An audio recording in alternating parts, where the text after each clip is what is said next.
Akıllı.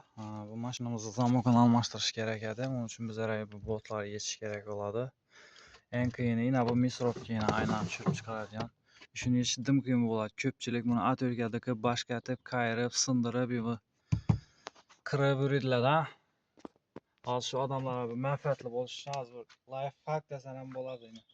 Shuni trapkami bir nani olib turasizlar. Men tip yakirakkina. Akkirasizlar. Chirkattirib chiqarasizlar, tortib olasizlar. Stoperini berdi, imchaki holatda tortib beradi, keyin stoperi chiqib ketadi. Uni ko'pchilik atölkada qiyirib, natib, sindirib oladilar. Keyin bu narsa bu ahvolga keladi. Plasmas abishni shaybasi, bellarni ham qirib tashladilar, xarobati, plasmaslar ham qirib tashladilar. Eng asot yo'li abishni trapga biz futbolchilar foydalandik. Sharqa mana tortasizlar, borib ikkirasizlar, chirka chiqarib berasiz stoperni, shanka olib qistirib berasizlar, ishlaydi bitirasizlar. Bir like bosib o'tishinglar. Xayrli video turibdi.